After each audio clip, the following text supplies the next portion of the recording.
Di dalam gua tersembunyi di pegunungan ametis, hanya ada Linley dan si anakan monster ametis. Tadi saat aku masuk, gua ini jelas-jelas kosong. Aku yakin si anakan monster ametis ini sama sekali tidak ada di sini. Bagaimana bisa dia tiba-tiba muncul tanpa terdeteksi sedikit pun olehku? Linley benar-benar tak habis pikir. Ia seolah tidak percaya dengan apa yang sedang terjadi. Apa yang harus kulakukan? Linley memutar otak mencari cara untuk meloloskan diri. Lapisan dinding dan lantai gua yang luas itu tampak dialiri seberkas cahaya ungu samar. Bahkan saat mencoba mengerahkan teknik penjelajah dunia, ia sama sekali tidak bisa menembus batasan gaib tersebut untuk menyatu dengan batu. Benar-benar tidak ada jalan untuk kabur. Hei, nak, apa yang sedang kau pikirkan? Apa kau benar-benar masih berharap bisa kabur? Si anakan monster ametis menatap Linley dengan sepasang mata beningnya, sementara sudut bibirnya melengkung tipis. Lupakan saja. Dulu ada seorang dewa tingkat tinggi yang sangat kuat, tipe ahli yang biasa kalian sebut sebagai iblis bintang 7, pernah datang ke sini. Namun di hadapanku, dia tetap saja harus tunduk dan patuh. Si anakan monster ametis mendongak angkuh. Linley diam-diam tersentak ngeri. Bahkan seorang iblis bintang 7 pun bukan tandingan bagi anakan monster ametis ini. Nama saya Linley. Bolehkah saya tahu siapa Anda? Tanya Linley dengan sikap yang sangat sopan. Si anakan monster ametis sengaja berdeham, lalu berkata, "Dengarkan baik-baik. Namaku Reis Game. Aku sudah sering bertualang ke berbagai alam lain, dan aku juga pernah ikut bertempur di Purgatory. Aku seorang komandan Purgatory yang perkasa." Linley merasa benar-benar asing dengan istilah itu. Selama membaca buku-buku yang mengulas tentang geografi alam infernal, Linley belum pernah sekalipun mendengar nama tempat yang disebut Purgatory. "Kau tidak tahu tentang Purgatory?" Si anakan monster ametis membelalakan mata, lalu mengangguk paham. "Oh, benar juga. Kau kan baru sebatas dewa tingkat menengah. Bahkan banyak dewa tingkat tinggi sekalipun tidak mengetahui keberadaan tempat itu. Wajar saja kalau kau juga tidak tahu.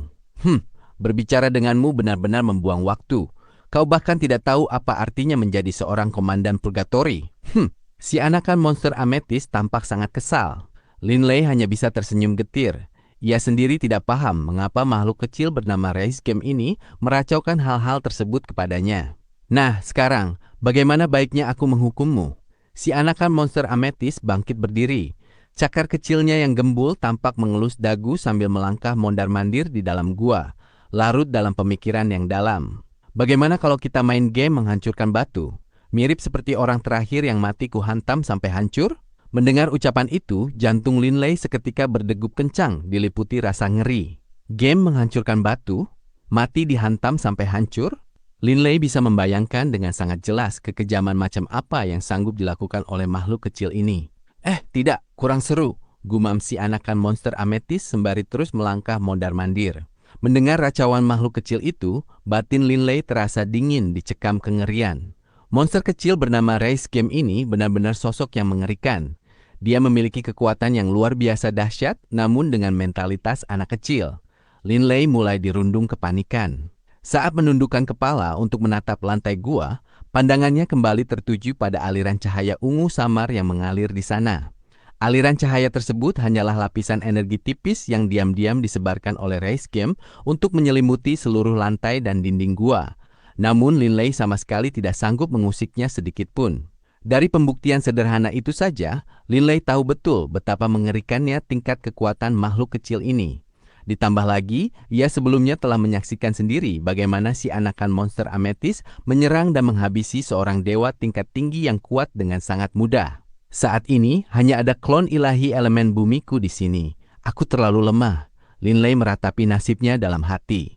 Pasokan kekuatan dewa utama serta jajaran senjatanya semua berada di tangan tubuh aslinya.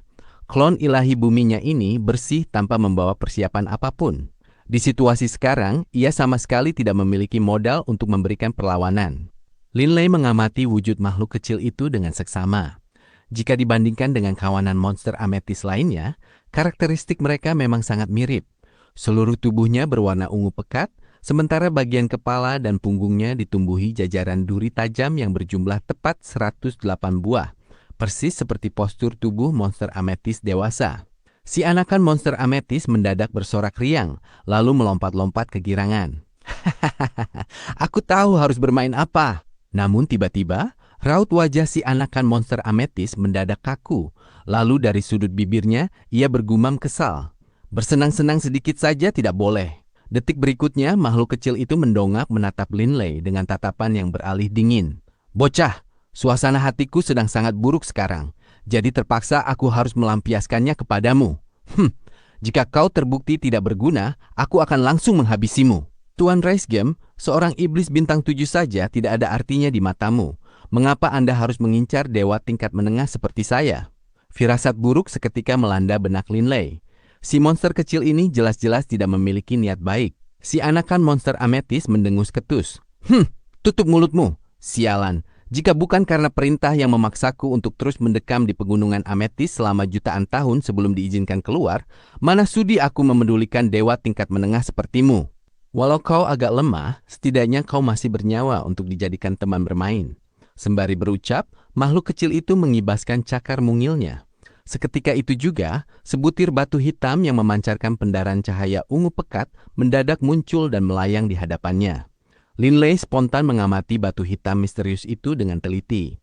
Ukuran batu hitam itu sangat kecil, kira-kira hanya seukuran jari tangan, namun memancarkan gumpalan cahaya ungu yang pekat. Riak aura ganjil tampak menyebar keluar dari dalam intinya. Pergi, ucap si anakan monster ametis meraya mengibaskan cakar kecilnya. Batu hitam itu seketika melayang tepat di atas kepala Linley. Detik berikutnya, jajaran kilatan kekuatan ilahi berwarna ungu melesat keluar dari batu tersebut, menjuntai turun seperti kekangan rantai magis. Jumlahnya tepat 108 berkas kekuatan ilahi ungu yang memancar dari dalam batu hitam itu melengkung membentuk lingkaran, lalu saling bertautan di permukaan tanah tepat di bawah kaki Linley. Jajaran garis melengkung itu menciptakan wujud sebuah bola energi yang sempurna, mengunci Linley tepat di titik pusatnya. Hahaha, mari kita mulai. Si anakan monster ametis menyunggingkan seringai lebar. Seketika itu juga, 108 berkas kekuatan ilahi ungu tersebut berputar dan berkelebat dalam kecepatan yang sangat ekstrim, hingga wujud individunya tidak lagi bisa dibedakan. Di mata Linley, sekelilingnya kini murni berupa bola cahaya ungu raksasa yang mengurung dirinya di dalam. Kretak! Di dalam bola cahaya ungu tersebut, letupan-letupan energi mirip percikan listrik tampak berkilat liar. Riak-riak kekuatan ganjil terus tercipta secara beruntun. Menderita kesakitan yang teramat sangat, Linley seketika meringkuk seperti bola, melayang pasrah di titik pusat bola ungu tersebut. Diiringi bunyi derit yang aneh, lapisan kulit dan tulang Linley tertekan dengan sangat hebat, hingga postur tubuhnya tampak ambles ke dalam.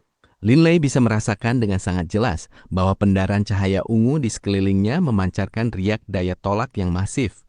Setiap sudut dari bola cahaya itu tiada henti memuntahkan daya tolak ekstrim, dan seluruh tekanannya murni dipusatkan untuk menghantam tubuhnya. Daya tolak masif tersebut menghimpit Linley dari segala arah. Ia seolah-olah terus diremas tanpa ampun, seakan medan energi itu bertekad untuk memadatkan seluruh tubuh Linley menjadi sebutir bola kecil. Tekanan ekstrim yang mengerikan semacam ini mendatangkan rasa sakit yang luar biasa menyiksa batin. Makhluk bernama Reisgem ini benar-benar tidak waras, umpat Linley dalam hati. Sembari bersusah payah mendongakkan kepalanya, ia melihat bahwa batu hitam tersebut tengah melayang bebas di jarak sekitar 2 meter darinya. Sumber utama dari seluruh pendaran cahaya ungu ini murni berasal dari batu hitam tersebut. Bocah, jika menuruti sifat asliku, kau pasti sudah mati dari tadi. Namun hari ini, aku mendadak merasa sangat berbaik hati. Si anakan monster ametis menatap ke arah bola ungu serta tubuh Linley yang tengah terhimpit hebat. Aku sudah mengisi ulang kekuatan ilahi di dalam batu hitam itu. Energi di dalamnya harusnya sanggup mempertahankan medan ruang gravitasi ini selama 10.000 tahun ke depan. Jika dalam kurun 10.000 tahun kau sanggup meloloskan diri dari sana, aku akan mengampuni nyawamu. Namun, jika kau tetap tertahan di sana sampai kekuatan ilahi itu habis total, maka aku akan menghabisimu. Di dalam kurungan bola cahaya ungu tersebut, jajaran tulang belulangnya bahkan sampai berderit saking kuatnya tekanan yang menghimpit. Rasa sakit yang teramat sangat membuat seluruh tubuh Linley gemetaran hebat. Namun, ia masih bisa mendengar dengan jelas setiap untayan kata yang diucapkan oleh si anakan monster ametis tersebut. Linley langsung bersusah payah mendesiskan tanya. Ini ruang gravitasi? Mustahil. Daya tolak yang luar biasa mengerikan itu membuat Linley bahkan kesulitan untuk sekedar membuka mulutnya. Pasalnya, Linley benar-benar tidak habis pikir. Sepanjang hidupnya, ia belum pernah mendengar ada sebuah medan ruang gravitasi yang sanggup memuntahkan daya tolak yang luar biasa besar. Kau benar, ini memang ruang gravitasi, salah satu dari 6 misteri mendalam yang menyusun hukum bumi. Jadi tidak ada yang mustahil di sini. Namun tentu saja, ini sebuah ruang gravitasi yang tercipta dari hasil penyatuan antara denyut nadi dunia dengan ruang gravitasi, ditambah dengan sedikit sentuhan khusus dariku. Biar ku ingatkan, jika kau ingin meloloskan diri, kau hanya perlu mengambil batu hitam melayang itu. Selesai berucap, si anakan monster ametis merebahkan tubuhnya di atas tanah, lalu mendadak kembali mendongakkan kepala mungilnya untuk menatap Linley.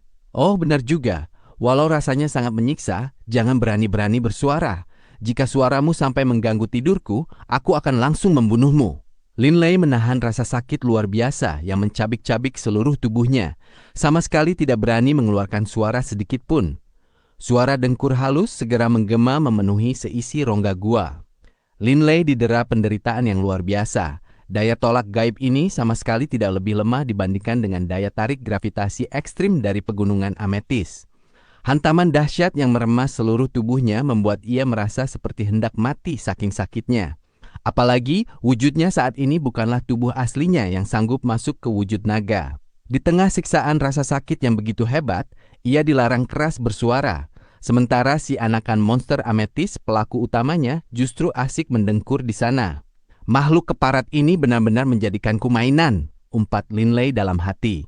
Namun beberapa saat kemudian, ia berusaha keras menenangkan gejolak pikirannya. Fokus utamaku sekarang adalah meloloskan diri dari kurungan bola ungu ini. Dan untuk bisa pergi, aku harus berhasil merebut batu hitam itu lebih dulu. Linley mengangkat wajahnya, menatap tajam ke arah batu hitam yang memancarkan kilatan cahaya ungu tersebut. Tapi daya tolak ini terlalu dahsyat, sementara tubuhku terkunci mati di titik pusat bola ungu ini. Bergerak sedikit pun aku tidak bisa. Linley tersenyum getir penuh keputusasaan. Ia kemudian mengertakkan giginya, bersusah payah mencoba mengangkat tangan kanannya ke atas. Krak! Daya tolak masif yang menghantam dari arah atas seketika mengempaskan kembali lengan kanan Linley ke bawah, menghantam telak bagian pundaknya hingga jajaran tulang di bahu dan lengannya hancur berkeping-keping. Mari kita lihat apakah manipulasi esensi bumi bisa membuahkan hasil. Linley kembali melakukan percobaan. Percobaan demi percobaan terus ia lakukan. Linley menguras seluruh opsi yang terlintas di benaknya, namun ia tetap gagal total menandingi kedahsyatan daya tolak tersebut. Tampaknya aku terpaksa harus menggunakan pilihan terakhir. Linley memaksakan dirinya untuk kembali tenang. Di dalam prinsip sihir, saat seorang ahli yang memahami hukum gravitasi terjebak di dalam medan ruang gravitasi milik orang lain, jika tingkat pemahaman musuh berada di bawah level kekuatannya, ia bisa menetralkan hantaman gaya gravitasi tersebut. Daya tolak ini bisa sedahsyat ini karena bertumpu pada penyatuan antara denyut nadi dunia dengan ruang gravitasi. Kalau begitu, jika aku sanggup menyatukan kedua misteri mendalam tersebut, aku pun seharusnya bisa menetralkan hantaman daya tolak ini dan merebut batu hitam itu. Usai merumuskan kesimpulan tersebut, Linley segera berusaha keras mengabaikan rasa sakit yang mengoyak tubuhnya, memfokuskan seluruh kesadaran untuk menyelami pemahaman hukum bumi. Pemahaman Linley terkait misteri mendalam ruang gravitasi sejauh ini barulah menyentuh tingkat dasar. Sementara untuk denyut nadi dunia, ia sudah berhasil mencapainya ke tingkat pemahaman sempurna. Linley seketika mencurahkan seluruh fokus batinnya ke arah sana, bersusah payah mencari celah pemahaman demi menyatukan kedua misteri mendalam tersebut. Masalahnya, baik ruang gravitasi maupun denyut nadi dunia tergolong sebagai misteri mendalam yang tingkat kesulitannya luar biasa ekstrim, sehingga rentang waktu yang dibutuhkan untuk menguasainya pastilah akan sangat lama. Sementara itu, di dalam ceruk gunung tempat persembunyian mereka, Delia, Bebe, dan Olivier berada dalam kondisi sangat terkejut. "Bos, klon ilahi elemen bumimu ditangkap oleh si anakan monster ametis itu? Lalu sekarang bagaimana nasib kita?" Delia pun didera kecemasan dan kepanikan yang tak kalah hebatnya. Tidak ada pilihan lain. Linley menggeleng lesu seraya menatap ke arah Delia. "Delia, untuk sementara waktu aku tidak bisa menemanimu. Tubuh asliku juga harus fokus sepenuhnya untuk mendalami hukum bumi, bersama-sama memeras otak bersama klon ilahi bumiku. Delia spontan mengangguk paham. Klon ilahi milik Linley tengah berada dalam situasi kritis antara hidup dan mati. Mana mungkin Delia bersikap egois dengan menuntut agar Linley terus menemaninya. Linley merenung. Apa monster ametis itu berpikir kalau aku tidak akan sanggup menyatukan kedua misteri mendalam ini bahkan dalam kurun waktu 10.000 tahun? Tubuh asli Linley seketika memulai sesi kultivasinya. Sementara di saat yang sama, ia juga tiada henti menyerap esensi jiwa dari timbunan batu ametis demi memperkuat kapasitas jiwanya secara berkala. Berkat kekuatan jiwanya yang sangat kuat, dalam urusan kecepatan visualisasi, performa tubuh asli Linley nyatanya sedikit lebih unggul dibandingkan dengan klon ilahi buminya.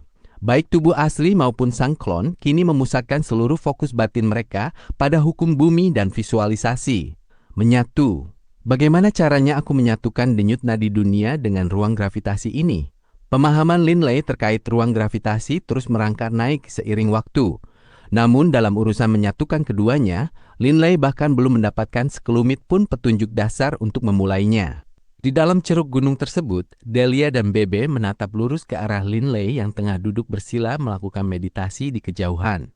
Keduanya didera rasa cemas yang mendalam. Bos sudah berkultivasi selama hampir 500 tahun sekarang.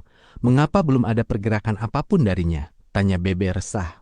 Jangan tidak sabaran, Linley pasti akan berhasil. Sepanjang rentang 500 tahun terakhir, walau di fase awal Delia diliputi kepanikan yang teramat sangat, kini emosinya sudah jauh lebih tenang, meski rasa khawatir itu belum sepenuhnya sirna. Pasalnya, seperti yang pernah diucapkan oleh Linley sendiri, jika ia memang bernasib sial dan berakhir gagal, kerugian terbesar yang harus ditanggungnya hanyalah kehilangan sebuah klon ilahi elemen bumi. Klon ilahi bumi serta tubuh asli Linley sama-sama tenggelam dalam kultivasi. Hukum bumi. Walau ia terus meningkatkan pemahamannya terkait ruang gravitasi, ia bahkan belum sanggup menemukan langkah awal untuk menyatukan denyut nadi dunia dengan ruang gravitasi. Bagian terpenting dalam menyatukan dua misteri mendalam terletak pada langkah awal tersebut. Begitu seseorang berhasil menemukan celah pertamanya, sisanya hanyalah tinggal masalah waktu. Namun jika langkah awal itu saja gagal ditemukan, maka sebanyak apapun waktu yang dihabiskan, semuanya akan berakhir sia-sia. Cara ini tidak berhasil. Setelah menghabiskan waktu 30 tahun tanpa petunjuk sedikit pun untuk menyatukan kedua misteri mendalam ini, Linley mulai dirundung kepanikan. Jika aku terus buntu di sini, 10.000 tahun pun bisa terbuang tanpa ada kemajuan sama sekali. Aku tidak boleh membiarkan situasi ini berlanjut. Persyaratan yang diajukan oleh monster kecil ini benar-benar tidak mudah. Baru sekarang Linley menyadari betapa beratnya tugas ini. Sembari mengertakkan gigi, Linley langsung mengambil keputusan. Kalau begitu, aku akan mencobanya lewat jalur memutar. Klon ilahi buminya terus berlatih keras, mencoba menyatukan denyut nadi dunia dengan ruang gravitasi. Sementara untuk tubuh asli Linley, ia mencoba menyatukan ruang gravitasi dengan esensi bumi. Esensi bumi sudah sejak lama menyatu sempurna dengan denyut nadi dunia. Jika ia sanggup menyatukan ruang gravitasi dengan esensi bumi, maka ada kemungkinan ia bisa memanfaatkan penyatuan tersebut sebagai jembatan untuk mendekatkan ruang gravitasi dengan denyut nadi dunia. Dengan mendekatkan keduanya, ia akan mulai sanggup mengambil langkah pertama tersebut. Begitu gerbang pertamanya berhasil ditembus, jalan lebar yang membentang luas pasti akan terbuka di hadapannya. Tahun ke-38 dari kultivasi keras Linley. Menyatukan ruang gravitasi dengan esensi bumi ternyata jauh lebih sederhana. Linley menghabiskan waktu 8 tahun hingga kedua misteri mendalam ini berangsur-angsur mulai menyatu. Karena esensi bumi dan denyut nadi dunia sudah menyatu total, melalui perantara esensi bumi inilah Linley mulai memupuk rasa percaya diri bahwa ia sanggup menyatukan denyut nadi dunia dengan ruang gravitasi. Tahun ke-46 dari kultivasi keras Linley. Metode memutar ini akhirnya membuahkan hasil. Linley akhirnya mulai berhasil menyatukan ruang gravitasi dengan denyut nadi dunia. Begitu ada titik awal, proses ke depannya pasti akan jauh lebih mudah. Walau proses penyatuan itu sudah dimulai, serta tubuh asli dan klon ilahinya terus berlatih secara simultan, Linley tetap saja membutuhkan rentang waktu yang sangat lama demi menembus hambatan besar untuk menyatukan kedua misteri mendalam tersebut. Tahun ini merupakan tahun ke-206 dari masa kultivasi Linley. Terlebih lagi, alasan mengapa perkembangannya bisa secepat ini adalah berkat jiwa pada tubuh asli Linley yang tiada henti menyerap esensi jiwa dari timbunan ametis hingga kekuatannya melesat tajam. Pada tahun ke-206, Linley terperangkap di tempat ini. Di dalam gua di pegunungan ametis, dengkuran halus itu terus menggema di dalam ruangan. Si anakan monster ametis masih meringkuk nyaman di sana, sesekali mengernyitkan hidung mungilnya saat tertidur. Terlihat sangat menggemaskan. Di titik pusat bola ungu tersebut, sekujur tubuh Linley tampak bersimbah darah akibat hantaman tekanan yang luar biasa besar. Namun saat ini, binar kepuasan justru terpancar di wajahnya. "Aku akhirnya berhasil menyatukan kedua misteri mendalam ini," ucapnya. Setelah menghabiskan waktu genap 206 tahun dengan tubuh asli dan klon ilahi yang berlatih bahu-membahu, ia akhirnya sanggup memadukan kedua kemampuan tersebut. Sekarang, Linley bahkan sanggup menyatukan denyut nadi dunia, ruang gravitasi, dan esensi bumi secara utuh. Karena ketiga misteri mendalam tersebut kini telah memiliki satu titik elemen pengikat yang sama. Tapi, aku baru bisa benar-benar tenang setelah berhasil keluar dari sini. Linley tidak ingin membuang waktu sedetik pun. Ia mendongak, menatap lurus ke arah batu hitam yang memancarkan pendar cahaya ungu yang melayang tepat di atasnya. Daya tolak, Linley mengernyitkan dahi. Walau ia sudah mulai menyatukan denyut nadi dunia dengan ruang gravitasi, Linley tetap saja belum sepenuhnya paham bagaimana sebuah daya tolak bisa tercipta dari sana. Sebenarnya bagaimana prinsip kerjanya? Bagaimana cara membalikan daya tolak ini? Rasa gusar mulai melanda benaknya. Untuk bisa menetralkan daya tolak ekstrim tersebut, setidaknya ia sendiri harus sanggup menciptakan medan ruang gravitasi yang juga bermuatan daya tolak. Hanya setelah ia menguasai esensi dasar itulah, ia baru bisa menangkisnya. Namun bagaimana caranya? Linley sama sekali buta. Si monster kecil itu pernah bilang kalau asalkan kedua misteri mendalam ini menyatu, Linley mendadak tersentak. Ia teringat kembali pada kalimat yang diucapkan makhluk kecil itu sebelumnya. Ini sebuah ruang gravitasi yang tercipta dari hasil penyatuan antara denyut nadi dunia dengan ruang gravitasi, ditambah dengan sedikit sentuhan khusus dariku. Kedahsyatan serangan dari suatu teknik memang sebagian bergantung pada misteri mendalam itu sendiri. Namun, cara menerapkan misteri mendalam tersebut rupanya memegang peranan yang tak kalah krusial. Bagaimana caranya membuat gravitasi memuntahkan daya tolak? Lewat metode apa? Linley mengamati dengan seksama kilatan cahaya ungu yang mengurung dirinya. Namun, sebanyak apapun waktu yang ia habiskan untuk memperhatikan, pandangannya murni hanya menangkap gumpalan cahaya ungu pekat. Ia sama sekali tidak menemukan petunjuk apapun. Daya tarik dan daya tolak adalah dua jenis kekuatan yang bertolak belakang. Mau dipikirkan sekeras apapun, Linley tetap tidak habis pikir bagaimana cara mengubah karakteristik di antara keduanya. Mana bisa Linley tahu kalau saat si anakan monster ametis menetapkan batas waktu 10.000 tahun, itu karena ia sangat optimistis bahwa bagi seorang dewa tingkat menengah biasa, hampir mustahil untuk bisa meloloskan diri dari kungkungan bola ungu tersebut dalam kurun waktu sesingkat itu. Menyatukan dua misteri mendalam dalam rentang 10.000 tahun sebenarnya bukan perkara yang terlalu sulit. Beberapa sosok jenius bahkan sanggup merampungkannya hanya dalam waktu 1 abad. Namun, bola ungu ini memiliki karakteristik yang sangat unik.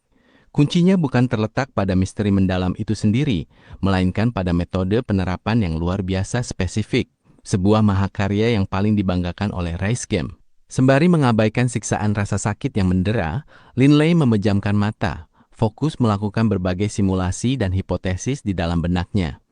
Klon ilahi bumi serta tubuh aslinya benar-benar tenggelam dalam pencarian ini. Keduanya berulang kali melakukan analisis dan penalaran secara terus-menerus seiring roda waktu yang terus berputar. Tahun ke-482, Linley terperangkap di tempat ini. Setelah menghabiskan 2 abad penuh untuk berpikir keras, Linley sebenarnya telah merumuskan beberapa metode ampuh untuk memanfaatkan sekaligus menyatukan denyut nadi dunia dengan ruang gravitasi. Namun, ia tetap saja belum menemukan formula untuk mengubah daya tarik menjadi daya tolak.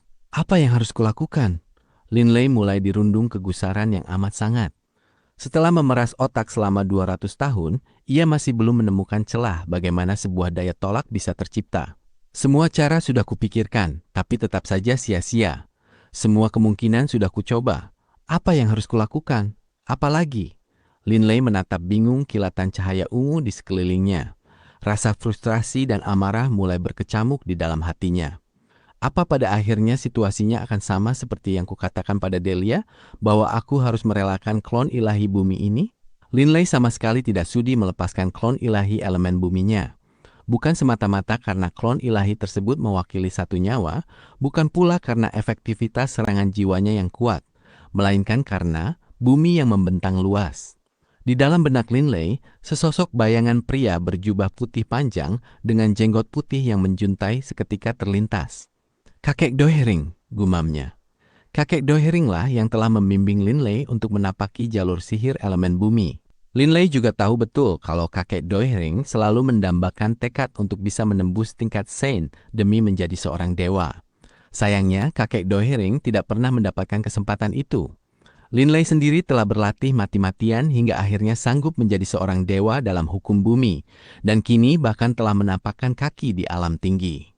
Ia terkadang membatin, "Kakek Dohering, andai ia tahu kalau aku sudah berhasil menjadi seorang dewa elemen bumi dan berhasil menembus alam tinggi, ia pasti akan sangat bahagia." Klon ilahi buminya tidak sekedar mewakili satu nyawa cadangan di matanya, melainkan sebuah bentuk amanah yang ia rasa telah dipercayakan oleh kakek Dohering kepadanya. Ia tidak akan pernah mau membuangnya. "Tidak, aku tidak boleh menyerah. Hukum bumi, aku akan terus melatihnya. Aku pasti tidak akan membiarkan klon ilahi bumi ini lenyap." Linley terus meneguhkan batinnya sendiri, lalu mengalihkan pandangannya menatap si anakan monster ametis. "Waktu yang berjalan baru berjalan kurang dari 500 tahun. Dia memberiku batas 10.000 tahun. Aku masih memiliki sisa waktu 9.000 tahun lebih. Aku pasti akan." Kalimatnya mendadak terputus di tengah jalan. Tatapannya terkunci pada sosok si anakan monster ametis yang tengah tertidur lelap. Atau lebih tepatnya, pandangannya tertuju pada 108 duri tajam yang tumbuh di punggung makhluk kecil itu. Linley terpaku tak bergeming, seolah-olah jiwanya baru saja melayang pergi. Ia bergumam lirih pada dirinya sendiri. 108? Bidang datar? Sebuah kilatan pemikiran tiba-tiba melintas laksana sambaran petir di dalam benak Linley, hingga ia spontan memejamkan matanya. Di saat yang bersamaan, di dalam pikirannya, ia memvisualisasikan jajaran berkas kekuatan ilahi yang terbentuk, yang berjumlah tepat ke 108. Langkah awal yang ia lakukan adalah menyusunnya dalam urutan yang persis seperti formasi 108 duri di punggung si anakan monster ametis. Lalu tiada henti memvisualisasikan perubahan formasinya demi melihat efek khusus apa yang bisa tercipta dari sana. Struktur 108 berkas kekuatan ilahi tersebut terlampau rumit. Setelah menghabiskan waktu setengah bulan penuh untuk melakukan visualisasi, Linley seketika diliputi sukacita yang mendalam. Benar saja, melalui formasi urutan yang berbeda, kedahsyatan dari gravitasi ini sanggup melesat hingga 100 kali lipat lebih kuat. Linley tahu betul kalau dalam penggunaan medan ruang gravitasi yang normal, efek maksimal yang dihasilkan paling-paling hanya sebatas mengganggu pergerakan musuh, tapi dampaknya tidak akan sedahsyat ini. Namun dengan menyusun kekuatan lewat formasi unik semacam ini, batas maksimal dari daya tarik gravitasi melonjak drastis hingga 100 kali lipat. Di tingkat ekstrim seperti ini, bahkan para dewa tingkat tinggi sekalipun kemungkinan besar akan dibuat mati kutu dan tidak sanggup terbang. Tapi tunggu dulu, ini masih belum sebanding dengan kedahsyatan gravitasi di pegunungan ametis. Linley membantah kesimpulannya sendiri dalam hati. Lagi pula, gravitasi di pegunungan ametis tidak melulu mengarah ke bawah tanah, melainkan bertindak layaknya sebuah bola raksasa yang menyerap dari segala penjuru mata angin. Tidak peduli dimanapun posisi seseorang, dia akan terus ditarik mendekati pegunungan ametis. Linley membuka mata, dan di hadapannya terhampar kilatan cahaya ungu yang mengurung dalam wujud bola sempurna. Ia terus menatapnya lekat-lekat. "Bidang datar? Bola?" gumam Linley lirih sebelum perlahan seberkas binar cerah memancar dari kedua matanya. Benar, bentuk bola. Konsepnya bukan sekedar bidang datar yang sederhana. Krak! Belenggu tak kasat mata yang mengunci jalur pemikiran Linley seketika retak dan hancur berkeping-keping. Hahaha, jadi begitu prinsipnya. Bagaimana bisa aku melewatkan petunjuk sejelas ini? Namun, untuk melompat dari visualisasi bidang datar ke bentuk bola sempurna, tingkat kesulitannya jauh berkali-kali lipat lebih ekstrim. Linley bisa membayangkan betapa beratnya kalkulasi tersebut. Jika simulasi efek pada bidang datar membutuhkan 1000 kali percobaan, maka visualisasi dan hipotesis yang diperlukan untuk wujud bola adalah 1 miliar kali percobaan. 1000 berbanding 1 miliar. Kesenjangannya terlalu besar. Terlebih lagi, Linley sebelumnya telah menghabiskan waktu jauh lebih banyak daripada sekedar 1000 kali simulasi untuk menguji segala skenario pada bidang datar. Otomatis, jumlah kalkulasi yang dibutuhkan untuk menguasai wujud bola yang super rumit ini pastilah akan jauh lebih membengkak. Jika aku harus meraba-raba secara buta demi menguji seluruh kemungkinan kombinasi formasi 108 berkas kekuatan ilahi ini, 1 triliun tahun pun belum tentu cukup untuk merampungkannya. Linley sadar betul kalau penerapan teknik tingkat tinggi semacam ini bukan sekedar urusan menghitung angka, melainkan menuntut seberkas kilatan pemahaman yang murni. Tapi untungnya, aku tahu kalau rahasia utamanya terletak pada urutan formasi duri-duri di punggung si monster kecil ini. Linley membuka mata, memperhatikan dengan sangat teliti detail 108 duri di punggung si anakan monster ametis. Berusaha keras merekam ukuran panjang serta titik koordinat dari masing-masing duri tersebut ke dalam ingatannya. Formasi 108 berkas kekuatan ilahi di dalam benak Linley tiada henti berubah bentuk. Sementara di saat yang bersamaan, ia juga mulai mengalirkan 108 berkas kekuatan ilahi untuk menyelimuti sekujur tubuhnya. Lewat paduan berbagai perhitungan dan visualisasi tersebut, aliran kekuatan ilahi di tubuhnya mulai tertata rapi. Seiring berjalannya waktu, hantaman daya tolak masif di sekelilingnya berangsur-angsur melemah. Atau lebih tepatnya, daya tolak itu sendiri tidak berkurang, melainkan Linley sudah sanggup menetralkan sebagian dari hantamannya. Begitu simulasi dan visualisasi Linley kian mendekati kebenaran hakiki, porsi daya tolak yang berhasil ia netralkan pun melonjak kian drastis. Hah? Si anakan monster ametis mendadak membuka mata, menatap lurus ke arah Linley dengan keterkejutan yang luar biasa. Bocah ini, bagaimana bisa? Ia seketika bangkit berdiri, saking kesalnya hingga hidungnya tampak berkerut kaku. Waktu yang berjalan bahkan belum genap 500 tahun, tapi bajingan kecil ini justru sudah mulai menyentuh pemahaman dasar dari teknik andalanku. Si anakan monster ametis mengamati binar cahaya elemen bumi yang mengalir bersirkulasi menyelimuti sekujur tubuh Linley, memancarkan pancaran misteri mendalam dari hukum yang terkandung di dalam pendaran tersebut. Benar, memang begini caranya. Linley seketika membuka matanya dengan sukacita yang meluap-luap. Tepat di detik ia membuka mata, pandangannya langsung bertemu dengan sosok Raisgame yang tengah memelototinya dengan murka. Tuan Raisgame, saya akhirnya berhasil memenuhi persyaratan Anda, ucap Linley sambil tersenyum. Walau saat ini masih ada sisa-sisa daya tolak yang menghantam, hal itu murni terjadi lantaran si anakan monster ametis mengerahkannya menggunakan kekuatan ilahi dewa tingkat tinggi. Meski jenis teknik yang mereka gunakan sama, tingkat kepekatan energi milik makhluk kecil itu tentu saja jauh lebih kuat. Namun setelah berhasil dinetralkan, sisa hantaman daya tolak tersebut tidak lagi memiliki kekuatan yang berarti. Linley dengan sangat mudah melesat terbang ke atas, lalu mengulurkan tangannya untuk meraup batu hitam yang memancarkan pendar cahaya ungu tersebut. Seketika itu juga, kurungan bola cahaya ungu langsung runtuh dan lenyap. Raisgame meliriknya sekilas, mendengus ketus, lalu berkata, "Biar ku beritahu sekalian, kau kan sudah menguasai teknik andalanku. Teknik ruang gravitasi ini sanggup membatalkan pengaruh dari daya tarik gravitasi pegunungan ametis. Sementara untuk gangguan suara angin yang menyerang jiwa, berkat adanya batu hitam itu, kau tidak perlu lagi mengkhawatirkannya." Linley menundukkan kepala untuk menatap batu kecil di genggamannya. "Kau hanya perlu meneteskan darah untuk mengikatnya." Ah, sialan. Semakin dibahas malah membuatku semakin kesal. Aku tidak mau bicara lagi denganmu. Cepat pergi. Si anakan monster ametis tampak sangat jengkel. Meski diliputi rasa heran, Linley tetap meneteskan darahnya ke permukaan batu hitam tersebut.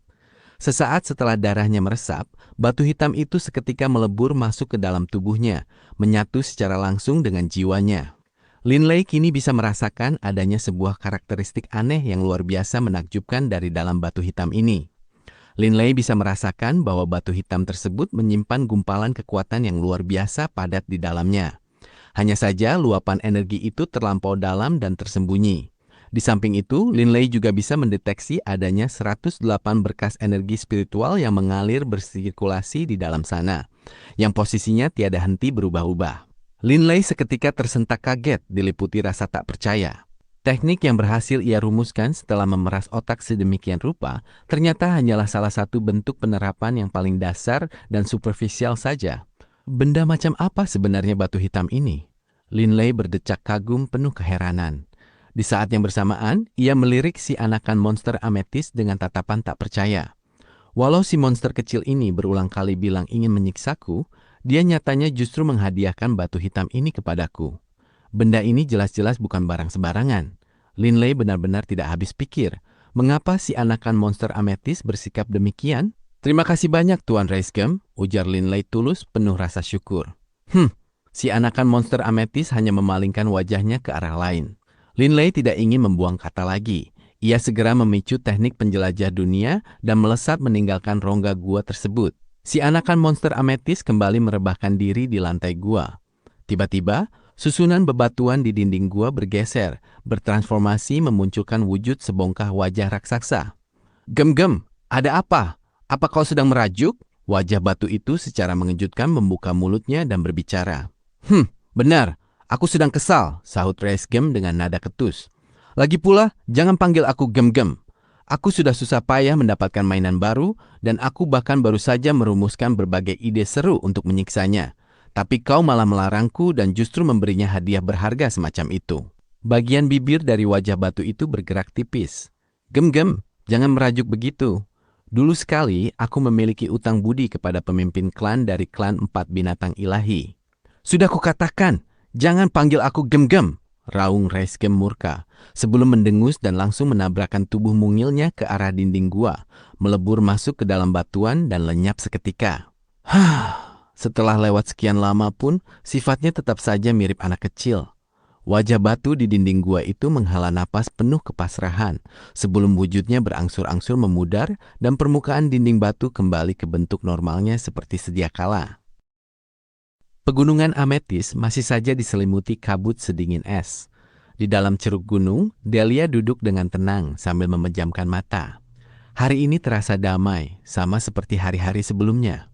Delia, Bebe, sebuah suara tiba-tiba memecah keheningan. Delia yang sedang bermeditasi seketika terkejut. Ia langsung membuka mata dan menoleh ke arah sumber suara. Di saat yang sama, terdengar pula suara cemas Bebe. Bos, kenapa berhenti kultivasi? Bagaimana kabar klon ilahi bumimu? Apa kau berhasil? Saat Delia mengalihkan pandangan, ia melihat Linley yang mengenakan jubah biru langit sudah berdiri di hadapannya. Bagaimana situasinya? Tanya Delia seraya melangkah mendekat dengan raut penuh kekhawatiran. Kehangatan seketika mengalir di hati Linley. Sembari mengangguk, ia berkata, semuanya baik-baik saja. Saat ini, klon ilahi bumiku sedang dalam perjalanan kembali dan akan segera tiba. Delia, Bebe, maaf ya, aku sudah membuat kalian cemas selama ini. Linley sendiri bingung harus merasa senang atau sedih saat ini. Ia tidak tahu apakah dirinya harus dianggap beruntung atau justru buntung. Baru pertama kali menguji teknik penjelajah dunia, ia sudah langsung berpapasan dengan anakan monster ametis itu. Namun, gara-gara kejadian tersebut, kekuatannya justru melonjak drastis. Sungguh, kemalangan dan keberuntungan memang terkadang sulit dibedakan. Tiba-tiba terdengar suara langkah kaki dari kejauhan. Rupanya Olivier yang datang. Linley, kau berhasil lolos kan? Kelihatan sekali dari wajahmu, ucap Olivier sambil tertawa lebar. Linley hanya mengangguk tipis. Bos berhasil selamat, ini harus dirayakan. Walau kita mungkin akan terkurung di sini dalam waktu yang sangat lama dan harus menghemat persediaan anggur, khusus hari ini kita wajib merayakan kabar gembira ini. Bebe mengibaskan tangannya, lalu mengeluarkan beberapa botol anggur berkualitas tinggi. Di pegunungan Ametis, setetes anggur saja terasa sangat berharga. Jangankan ratusan juta batu tinta, nilai satu botol anggur bahkan tidak buil bisa ditukar dengan jumlah sebanyak itu. Pasalnya, mengumpulkan batu ametis di pegunungan Ametis terlalu mudah. Sementara untuk anggur, sekali diminum maka akan langsung habis. Lagi pula di tempat ini sama sekali tidak ada bahan baku untuk membuatnya. Hahaha, hari ini minum saja sepuas kalian. Linley tertawa lepas. Habis pun tidak masalah. Bebe langsung membelalakan mata. Bos, boleh saja senang, tapi jangan boros begitu dong. Olivier pun ikut terperangah, sementara Delia menatap Linley dengan penuh curiga. Linley, apa kau berniat untuk berhenti minum anggur selamanya? Sembari terkekeh, Linley menggelengkan kepala. Bukan begitu. Alasan sebenarnya adalah karena aku sudah menemukan cara untuk membawa kalian semua keluar dari pegunungan Ametis ini. Bebe, Delia, dan Olivier seketika terperangah. Selama bertahun-tahun, belum pernah ada satu orang pun yang masuk ke pegunungan Ametis lalu sanggup meloloskan diri. Olivier dan yang lainnya juga sudah berkali-kali mencobanya, namun mereka tetap saja gagal. Delia, Bebe, dan Olivier tahu betul watak Linley. Ia tidak akan pernah membual. Namun, perkara meloloskan diri dari pegunungan Ametis terdengar terlalu mustahil untuk dipercaya.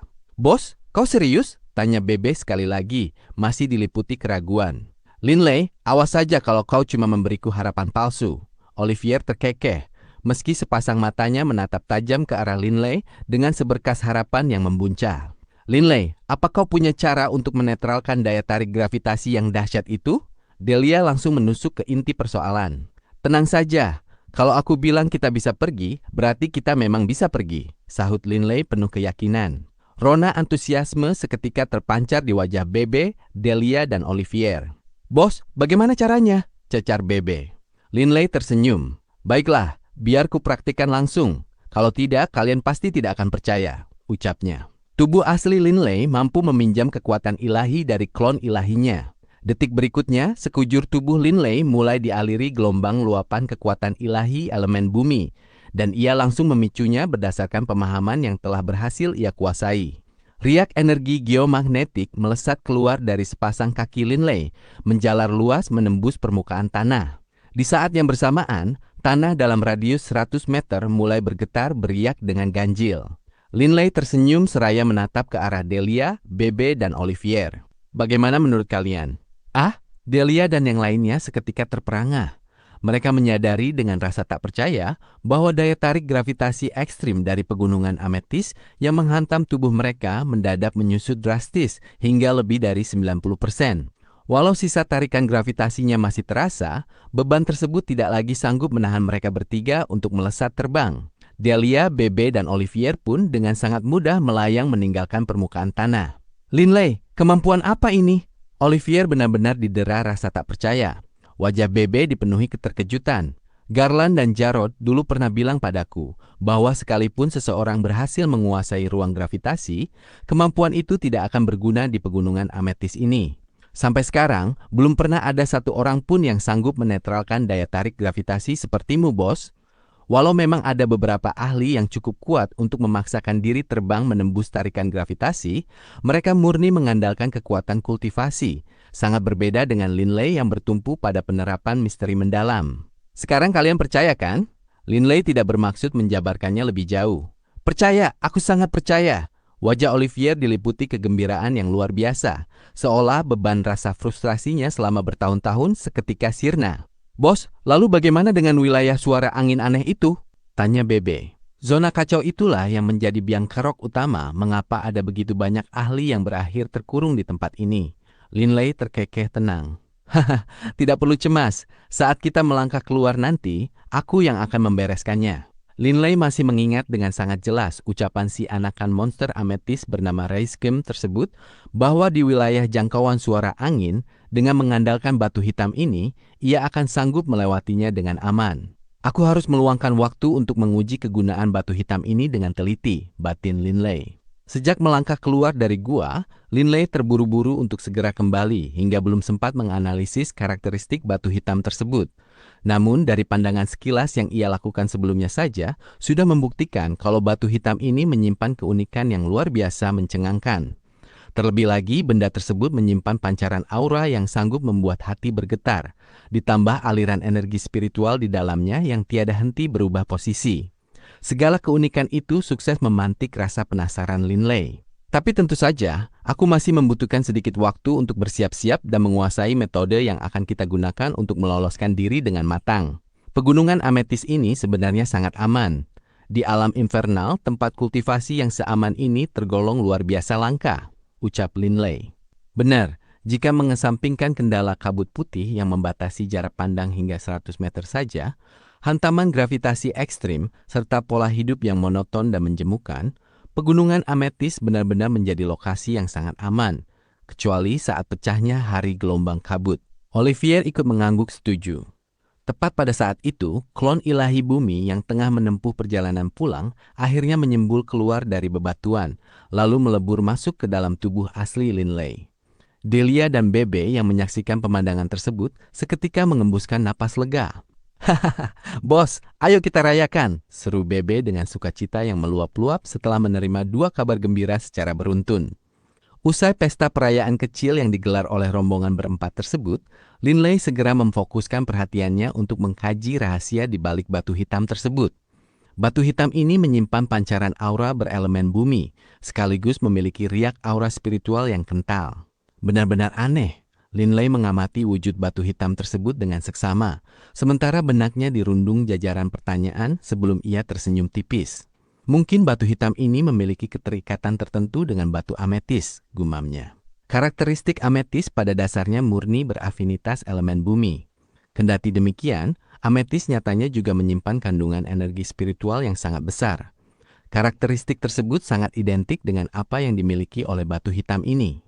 Batu hitam tersebut juga mengunci keberadaan 108 riak aura energi spiritual yang posisinya tiada henti bergeser secara fluktuatif. Pola pergerakan 108 aura energi spiritual tersebut membentuk jajaran konfigurasi yang terus berganti secara berkala, mendatangkan rasa sukacita yang besar bagi Linley. Pasalnya, formasi konfigurasi yang berhasil ia rumuskan secara mandiri sejauh ini barulah menyentuh level dasarnya saja. Sementara konfigurasi yang bertransformasi secara alami di dalam inti batu hitam tersebut berada pada tingkatan pemahaman yang jauh lebih dalam. Linley segera menenangkan pikirannya dan mulai menganalisis metode penerapan dari teknik ruang gravitasi tersebut. Walau di permukaan tampak sederhana, proses untuk mengendalikan sekaligus menyelaraskannya agar bisa dipicu sesuai kehendak pribadi tergolong sangat rumit. Kondisinya persis seperti saat Linley mengamati formasi 108 duri di punggung si anakan monster ametis. Walau bentuknya jelas terlihat, proses untuk menyelami rahasia konfigurasinya tetap saja menuntut rentang waktu yang sangat lama. Hambatan besar itulah yang kini tengah membentang di hadapannya. Kendati demikian, Linley justru tenggelam sepenuhnya dalam pencarian tersebut. Kalau bos sudah tenggelam dalam kultivasi seperti ini, dia pasti akan langsung lupa waktu, gumam Bebe. Ini bukan kali pertama ia menggerutu, melainkan sudah tak terhitung berapa kali ia melontarkan keluhan serupa. Delia terkekeh seraya melirik ke arahnya. Bebe, tenanglah sedikit dan fokus berlatih. Waktu yang berjalan baru 20 tahun, itu kan berlalu sekejap mata. Lihat saja Olivier, begitu dia memulai meditasinya, ia belum pernah tersadar sekalipun sampai sekarang. Kalau sifatmu terus tidak sabaran begitu, kapan kau bisa menembus batas kekuatanmu? Bebe hanya mengerucutkan bibirnya tanpa menyahut. Sepasang mata Bebe mendadak berbinar cerah. Bos sudah bangun! Delia bergegas menoleh ke arah tempat Linley duduk bersila dalam meditasinya. Saat ini, sepasang mata Linley telah terbuka, sementara wajahnya dipenuhi senyuman lebar. Ternyata batu hitam ini bahkan bisa digunakan lewat metode luar biasa seperti ini. Aku benar-benar bodoh karena melewatkannya dari tadi. Linley membalikkan tubuhnya lalu memanggil, Bebe, kesini sebentar. Ada apa, bos? Bebe merasa agak bingung. Rasakan hantaman ruang gravitasi milikku ini, kata Linley.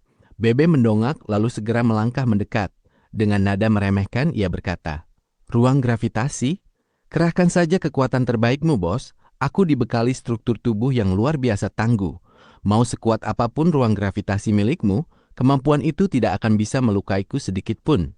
Bebe diliputi rasa percaya diri yang luar biasa. Dan memang hanya karena ketangguhan tubuh fisik Bebe lah yang mendasari alasan Linley memanggilnya. Bersiaplah!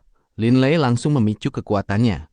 Ketak! Riak energi geomagnetik menjalar luas dari bawah kaki Linley, menembus lapisan tanah sambil terus mengubah karakteristik formasinya dari dalam. Anehnya, batu hitam tersebut saat ini tengah mengapung bebas di dalam laut kesadaran Linley, dan aliran 108 berkas energi spiritual di dalam inti batu hitam tersebut bergerak dalam ritme formasi yang persis sama dengan pergerakan riak energi geomagnetik di permukaan tanah. Kedua aliran kekuatan tersebut seolah-olah bergerak saling menyelaraskan diri dengan sempurna. Hantaman gravitasinya lumayan juga, tapi bagiku ini bukan masalah. Bebe berseru girang, namun raut wajahnya mendadak kaku. Ia seketika menggeleng-gelengkan kepalanya dengan panik. Bos, hentikan! Jangan bercanda begini. Kepalaku rasanya mau pecah, menyiksa sekali. Linley langsung menghentikan aliran energinya. Bagaimana rasanya? Linley terkekeh seraya menatap ke arahnya. Bebe menatap Linley dengan keterkejutan yang luar biasa. Bos, tadi kepalaku rasanya sangat pusing. Sensasi menyiksa itu rasanya benar-benar persis seperti saat aku mendengar hantaman suara angin di laut kabut. Sensasinya benar-benar identik, membuat kepalaku pusing bukan main. Bagaimana bisa kau melakukannya? Bebe seolah tidak percaya dengan apa yang baru saja dialaminya. Ini semua berkat efek dari benda pusaka yang baru saja kudapatkan. Linley menjabarkannya singkat. Sebenarnya, temuan ini baru berhasil Linley singkap di fase akhir dari proses analisisnya terhadap batu hitam tersebut. Lewat titik pemahaman itulah, Linley akhirnya menyadari alasan utama mengapa si anakan monster ametis sempat menegaskan bahwa dengan mengandalkan batu hitam ini, ia tidak perlu lagi mencemaskan pengaruh dari suara angin aneh tersebut. Pasalnya, efek khusus dari suara angin aneh itu ternyata memiliki karakteristik yang identik dengan efek serangan jiwa yang dipancarkan oleh batu hitam ini. Linley menduga, jangan-jangan jauh di dalam jantung pegunungan ametis ini tertanam sebuah batu hitam berukuran raksasa yang bisa memancarkan riak hantaman hingga menyebar ke radius ratusan ribu kilometer. Linley, eksperimen apa yang sedang kau uji? Delia ikut melangkah mendekat. Bebe menoleh sambil menyeringai lebar. Delia, bos sekarang sudah sangat kuat. Aku bahkan berani menjamin kalau kita pasti bisa melangkah keluar dari pegunungan ametis ini tanpa hambatan sama sekali. Sepasang mata Delia seketika berbinar cerah. Sembari melangkah mendekati, ia bertanya, Linley, kalau begitu apa kita akan berangkat sekarang? Linley sedikit mengernyitkan dahi. Tidak perlu terburu-buru, Delia. Alam infernal menyimpan terlalu banyak bahaya tersembunyi di dalamnya. Lebih baik kita mematangkan kekuatan sedikit lagi sebelum memutuskan untuk pergi. Saat ini, aku baru sebatas menyatukan dua jenis misteri mendalam. Namun, aku sangat optimis kalau dalam kurun waktu dekat, aku akan sanggup menyatukan 3 jenis misteri mendalam sekaligus. Delia dan Bebe sama-sama dibuat terperangah mendengarnya.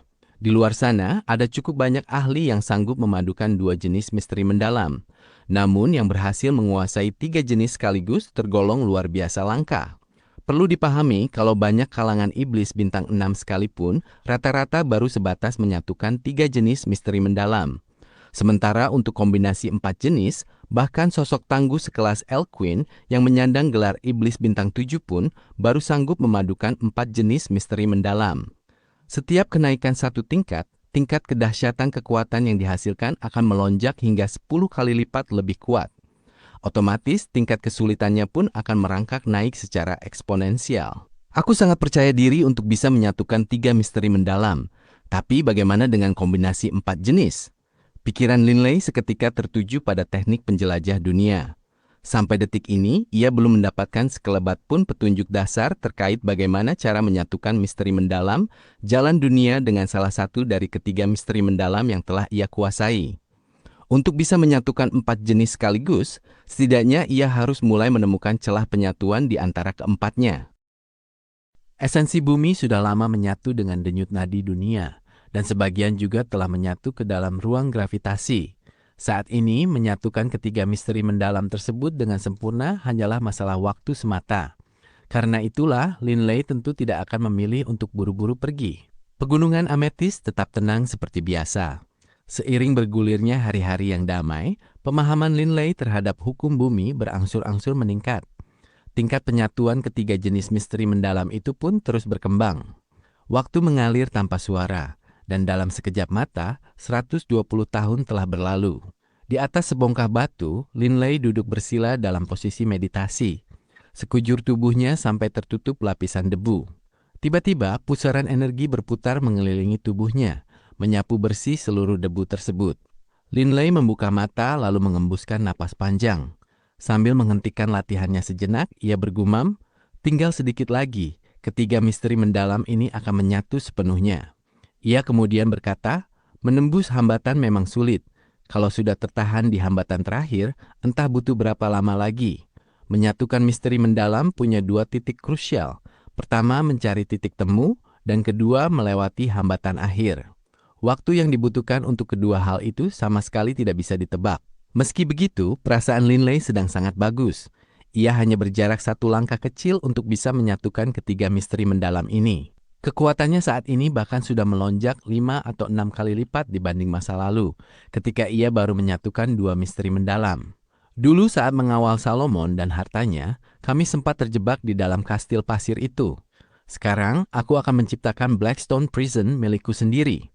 Linley tersenyum, lalu mengerahkan niatnya. Seketika itu juga, dengan Linley sebagai pusatnya, kekuatan ilahi melonjak hebat memenuhi area dalam radius 100 meter.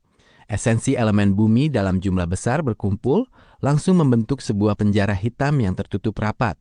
Tak ada secercah pun cahaya matahari yang sanggup menembus masuk, membuat bagian dalamnya gelap gulita. Bersamaan dengan itu, tarikan gravitasi yang sangat kuat langsung mendekam di dalam penjara tersebut. Dibandingkan dulu saat Linley baru menyatukan dua misteri mendalam, daya gravitasi kali ini berkali-kali lipat lebih dahsyat. Bahkan dewa tingkat tinggi yang terjebak di sini kemungkinan besar tidak akan bisa meloloskan diri. Batin Linley penuh percaya diri. Kecepatan mereka akan berkurang drastis, sedangkan pergerakanku sama sekali tidak terpengaruh.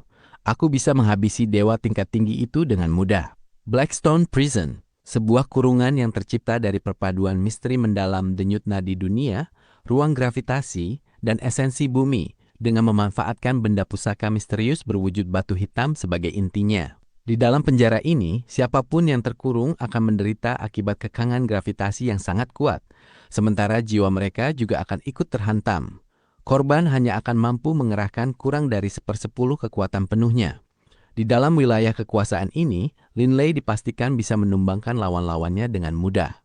Sayang sekali, ketiga misteri mendalam ini belum menyatu sepenuhnya, gumam Linley dalam hati. Linley tahu betul bahwa dengan tingkat kesulitan kultivasi hukum alam saat ini, menyatukan 4 misteri mendalam akan memakan waktu hingga entah berapa tahun lamanya. Apa yang berhasil ia kuasai sekarang akan menjadi modal terbesarnya untuk menjelajahi alam infernal. Logikanya, para asura di alam infernal setidaknya telah menyatukan 5 jenis misteri mendalam. Untuk kalangan iblis bintang 7, sebagian besar dari mereka sudah menyatukan 4 jenis, dan hanya segelintir saja yang sanggup menguasai 5 jenis. Sementara untuk iblis bintang 6, rata-rata baru menyatukan 3 jenis, pikir Linley. Dewa tingkat tinggi biasa umumnya setara dengan iblis bintang 4. Setelah berhasil menyatukan 2 misteri mendalam, mereka biasanya akan mampu merangkak naik menjadi iblis bintang 5. Namun tentu saja hal itu tidak mutlak, melainkan hanya gambaran secara umum saja. Meskipun aku masih kurang 1 langkah untuk menyatukan 3 misteri mendalam dengan sempurna, efektivitas Blackstone Prison harusnya melebihi kombinasi 4 misteri mendalam yang menyatu secara biasa, batin Linley. Ia tahu betul alasan utama di balik kedahsyatan teknik ini terletak pada cara unik pergerakannya. Ini adalah metode yang digunakan oleh anakan monster ametis saat memicu ruang gravitasi. Kombinasi dari 108 pancaran daya geomagnetik yang bekerja bersamaan nyatanya sanggup mendongkrak batas kekuatan sebelumnya hingga lebih dari 100 kali lipat. Ditambah lagi dengan sokongan dari batu hitam, kedahsyatan teknik ini dipastikan akan menjadi mimpi buruk bagi sebagian besar dewa tingkat tinggi yang melawannya. Dalam situasi normal, dewa tingkat tinggi bisa dengan sangat mudah menghabisi dewa tingkat menengah karena mereka mengandalkan domain dewa serta ketangguhan jiwa mereka yang jauh lebih unggul. Namun dalam urusan jiwa, Linley dibekali artefak pelindung jiwa. Sementara untuk daya kekang domain dewa, ruang gravitasi milik Linley memiliki cengkeraman yang jauh lebih kuat. Biasanya, dewa tingkat tinggi manapun yang berhadapan dengan Linley memang akan menemui ajal mereka. Semua ini sangat masuk akal karena ia memiliki batu hitam, artefak dewa utama pelindung jiwa, dan sudah hampir menyatukan 3 misteri mendalam secara utuh. Meski kekuatan ilahi dewa tingkat menengah miliknya tergolong agak lemah, 3 keunggulan di atas terlalu perkasa sehingga sebagian besar dewa tingkat tinggi dipastikan bukan tandingannya. Linley, akhirnya kau siap untuk berangkat, ujar Olivier yang sudah sejak lama menantikan hari ini. Maaf ya. Linley terkekeh kemudian melirik ke arah Delia dan Bebe yang berada di dekatnya. Semuanya bersiaplah. Seiring ucapannya, sekujur tubuh Linley mulai memancarkan kilauan cahaya kuning kecoklatan. Detik berikutnya, sebuah kubah cahaya berdiameter 10 meter merekah keluar, mengurung sekaligus menerbangkan rombongan berempat itu di dalamnya. Ruang gravitasi tidak selamanya berbentuk mendatar, melainkan bisa dibentuk menjadi sebuah bola sempurna. Namun, perwujudan ini barulah berhasil dikuasai Linley setelah menempuh penelitian selama berabad-abad. Ayo berangkat! Di dalam ruang gravitasi tersebut, Linley dengan sangat mudah menetralkan tarikan gravitasi dari luar. Rombongan berempat itu pun langsung melesat terbang ke udara. Waktu kita datang dulu, gravitasinya kuat sekali. Tapi sekarang saat mau pergi, aku bahkan tidak merasakannya sama sekali, ucap Olivier. Ia melirik ke arah Linley lalu membatin. Linley, dari semua ahli asal benua Yulan yang menyeberang ke alam infernal, rasanya jarang ada yang sekuat dirimu. Olivier benar-benar kagum pada Linley. Mereka melesat menembus kabut putih di hadapan mereka, terus bergerak naik semakin tinggi ke angkasa. Kita sudah meninggalkan wilayah gravitasi ekstrim, ucap Linley yang terus mengendalikan kubah gravitasi tersebut, sehingga ia bisa merasakan perubahan tekanan luar. Sebentar lagi kita akan langsung memasuki wilayah suara angin aneh. Ia mengingatkan semuanya. Delia dan Olivier bersikap sangat waspada, karena pertahanan jiwa mereka tidak terlalu kokoh. Deru angin itu kembali bergema. Bebe seketika mengenyitkan dahi, sementara kepala Delia dan Olivier mulai terasa pening. Linley segera mengaktifkan batu hitam, memancarkan energi spiritual miliknya sendiri untuk memenuhi seluruh ruang di dalam kubah ruang gravitasi. Ternyata benar-benar sama, batin Linley sambil tersenyum. Saat ini, ia bisa dengan mudah mendeteksi rahasia di balik mekanisme suara angin yang memicu pusing pada jiwa tersebut. Sebenarnya itu sama sekali bukan embusan angin, melainkan sejenis riak energi spiritual yang ganjil. Meski masuk ke dalam tubuh lewat telinga, gelombang tersebut akan langsung dihantarkan menuju laut kesadaran. Begitu Linley memblokir suara angin aneh tersebut, kondisi Delia dan yang lainnya langsung membaik. "Kita pasti bisa keluar sekarang," seru Olivier dengan kegembiraan yang membuncah. Setelah menyaksikan sendiri bagaimana Linley meredam suara angin tersebut, ia kini benar-benar yakin. Perlu dipahami bahwa wilayah kacau dengan deru angin misterius ini merupakan tempat yang bahkan membuat para dewa tingkat tinggi sekalipun kewalahan. Di tengah wilayah kacau tersebut, rombongan Linley sama sekali tidak terpengaruh, sehingga mereka bisa melesat lurus tanpa hambatan. Sesaat kemudian, "Aku bisa melihat dunia luar!" seru Bebe kegirangan. "Aku juga," sahut Linley yang langsung melenyapkan kubah ruang gravitasi miliknya. Saat ini, tak jauh dari posisi mereka, sekelompok orang tampak melayang di udara. Rupanya sedang menunggu ametis menyembul keluar. "Ah, 2 ametis!" terdengar teriakan riang dari kejauhan. "Hahaha, tidak disangka baru setengah bulan di sini, kau sudah bisa dapat 2 ametis. Ayo kita rayakan." Sayup-sayup terdengar obrolan santai dari sana. Rombongan Linley saling pandang lalu tertawa. Kalimat-kalimat semacam itu sudah sangat akrab di telinga mereka karena biasa terdengar di sekitar laut kabut. Mereka akhirnya berhasil lolos. "Wah, kita benar-benar sudah keluar." Wajah Bebe diliputi kegembiraan. "Hei, kalian berempat, hati-hati. Jangan pergi terlalu dalam ke laut kabut. Kulihat kalian sepertinya baru keluar dari dalam, jadi waspadalah." Seorang dewa tingkat menengah yang sedang terbang memperingatkan mereka. "Kalau kalian melewati batas zona aman, kalian tidak akan pernah bisa kembali lagi." "Haha, kami tahu kok," sahut Linley sambil terkekeh. "Ayo jalan." Rombongan berempat itu melangkah pergi dengan perasaan riang, bergegas terbang meninggalkan perbatasan laut kabut. "Linley, saat keluar nanti, masing-masing dari kita bayar saja 3 ametis. Jangan kembalikan surat izinnya," ucap Delia lewat indera ilahi. "Kenapa begitu?" tanya Bebe.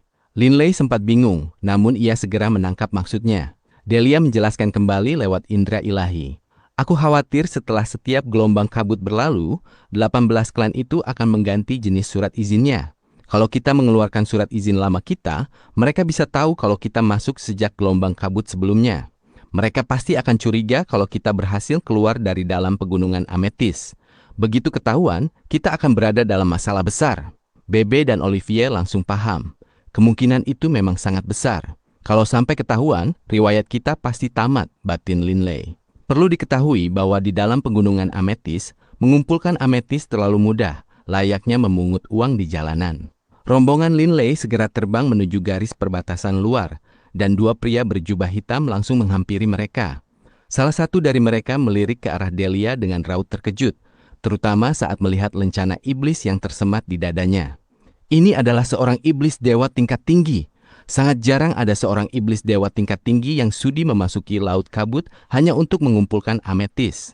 Melihat reaksi tersebut, Linley sempat agak terkejut. "Kalian berempat, mana surat izin kalian?" tanya salah satu petugas berjubah hitam. "Kami masuk tanpa membelinya," sahut Bebe. "Oh?" petugas itu menyahut dengan santai. "Aturannya sama seperti biasa. Masing-masing bayar 3 ametis, jadi totalnya 12 untuk kalian berempat." Sambil mengibaskan tangan, Delia mengeluarkan 5 ametis dan berkata, "Keberuntunganku agak lebih bagus dari kalian, jadi aku bayar 5 ametis saja. Bagaimana dengan kalian bertiga? Bebe, kali ini keberuntunganmu juga lumayan bagus kan? Kudengar kau dapat cukup banyak ametis." "Oh, biar aku yang bayar sisanya," sahut Bebe sambil mengeluarkan 7 ametis. Setelah menerima 12 ametis tersebut, kedua petugas berjubah hitam melirik Delia dengan heran, lalu mengangguk. "Kalian boleh pergi." Tampaknya mereka tidak ingin memperpanjang urusan.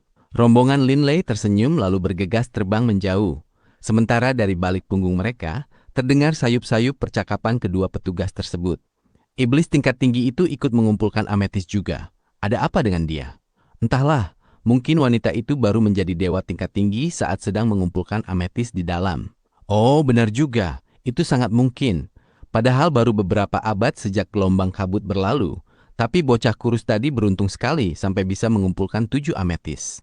Suara percakapan itu kian memudar seiring rombongan Linley melesat semakin jauh. Di kejauhan mereka mengeluarkan makhluk logam lalu segera masuk ke dalamnya. Benda itu langsung melesat menjadi seberkas cahaya hitam, menghilang dengan cepat ke ufuk timur. "Hahaha, kita kaya raya, kita kaya raya!" seru Bebe dengan penuh semangat. "Kaya bagaimana?" Linley tertawa sambil menatap Bebe. "Bos, 100 tahun yang lalu kau bilang punya cara untuk membawa kita keluar dari pegunungan ametis kan?" tanya Bebe sambil terkekeh. "Iya, memangnya kenapa?" Linley menatap Bebe dengan bingung. "Karena tahu kita bakal pergi, aku langsung mengumpulkan ametis seperti orang gila." "Bos, kau tidak tahu saja, waktu itu aku tidak bisa tenang kalau dipaksa fokus berlatih. Jadi aku pilih mengumpulkan ametis. Di satu sarang ametis saja, dalam satu hari aku bisa dengan mudah mendapatkan jutaan ametis. Dan aku terus mengumpulkannya selama 10 tahun penuh." Linley, Delia, dan Olivier sontak terkejut. "Memangnya berapa banyak yang kau punya sekarang?" tanya mereka. "Hehehe, hitung saja sendiri," sahut Bebe dengan sangat bangga.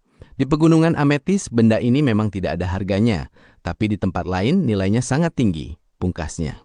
Linley hanya bisa geleng-geleng kepala antara ingin tertawa atau menangis. Mereka semua tentu paham logika itu. Namun Linley, Delia, dan Olivier hanya mengumpulkan sedikit di awal, lalu setelahnya benar-benar fokus pada kultivasi mereka. Hanya Bebe yang karena bosan, malah memilih mengumpulkan begitu banyak ametis. Mengumpulkan selama 10 tahun, jumlah yang ia miliki sekarang dipastikan terlalu fantastis. Sepanjang sisa perjalanan, bahaya tidak lagi mengintai mereka, dan rombongan Linley terus melaju. Alam infernal memang luar biasa luas.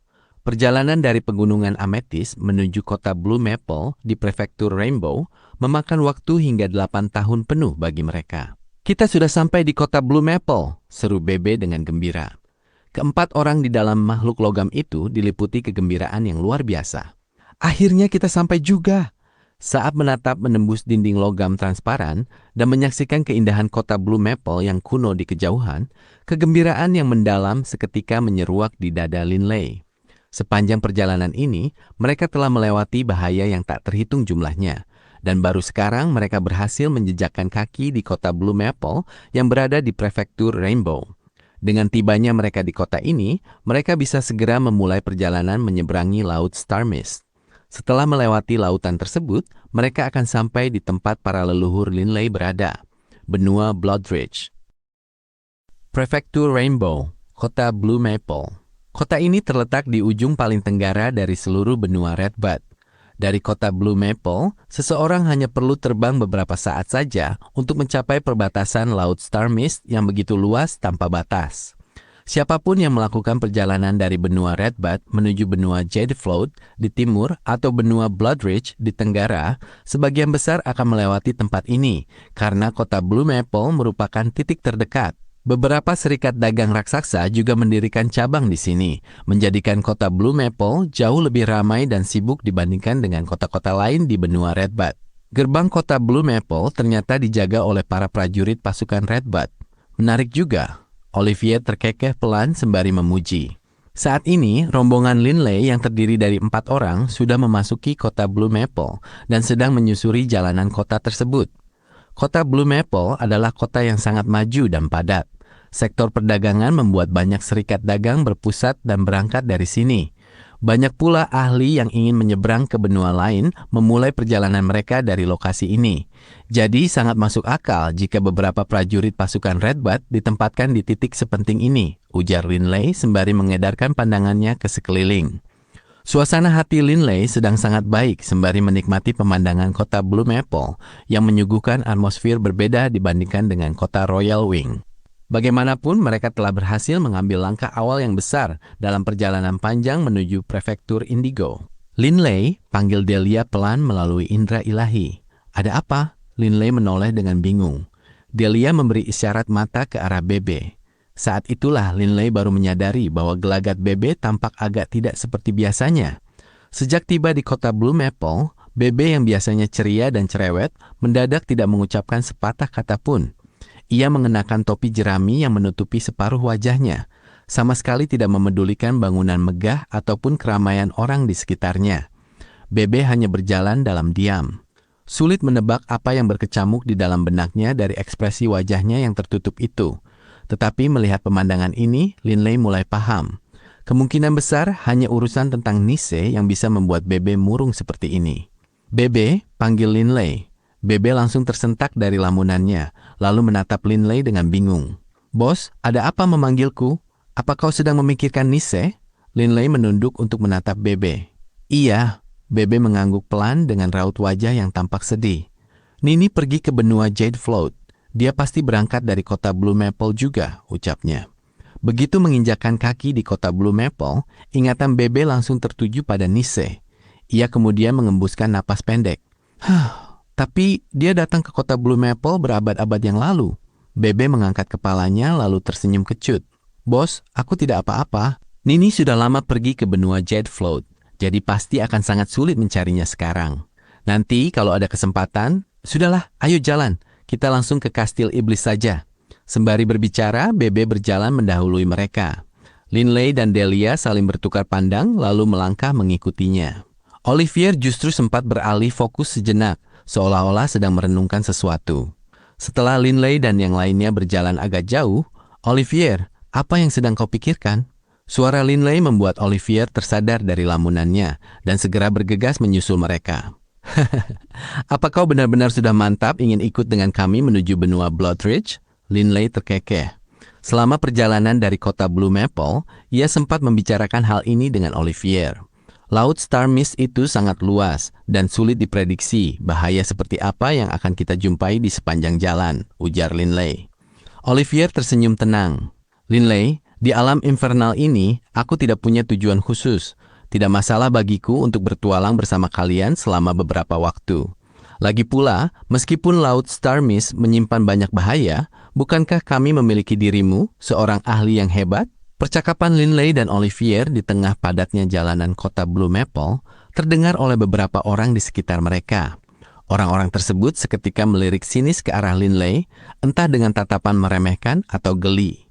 Jelas sekali, tidak ada satupun dari mereka yang menganggap Linley sebagai seorang ahli yang hebat, sebab Linley hanyalah seorang dewa tingkat menengah. Di alam infernal yang maha luas ini, para dewa tingkat menengah hanya dikategorikan sebagai penduduk biasa.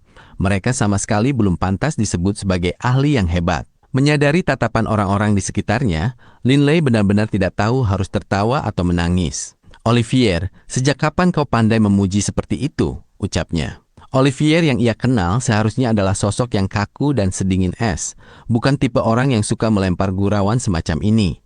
Namun Linley paham bahwa perubahan sikap ini terjadi karena Olivier kini menganggapnya sebagai sahabat sejati. Di tanah rantau yang asing, bertemu dengan orang dari kampung halaman yang sama tentu terasa sangat hangat dan berharga. Di alam infernal, wajar saja jika mereka berdua merasa lebih dekat, mengingat mereka sama-sama berasal dari benua Yulan. Kastil Iblis. Dimanapun tempatnya, bangunannya selalu memiliki arsitektur yang serupa. Sesuai prosedur umum, rombongan Linley langsung menuju lantai 2 Kastil Iblis.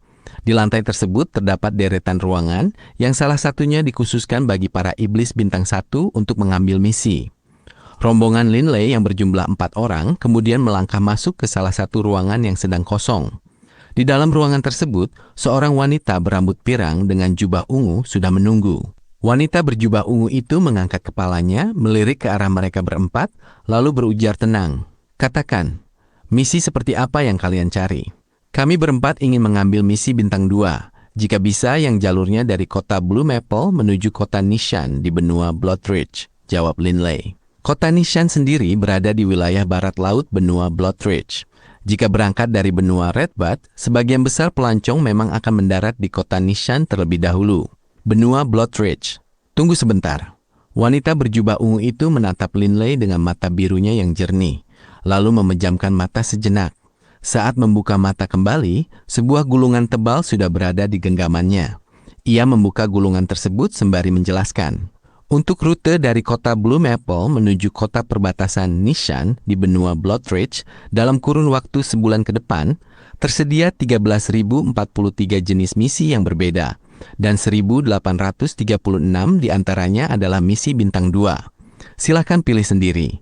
Sembari menjelaskan, ia menyodorkan gulungan tebal itu ke hadapan Linley. Rombongan Linley tersentak kaget. Linley, sewaktu kita berangkat dari kota Royal Wing dulu, hanya ada 11 pilihan misi, dan cuma 3 yang masuk kategori bintang 2, ucap Delia. Wanita berjubah ungu itu menimpali dengan tenang.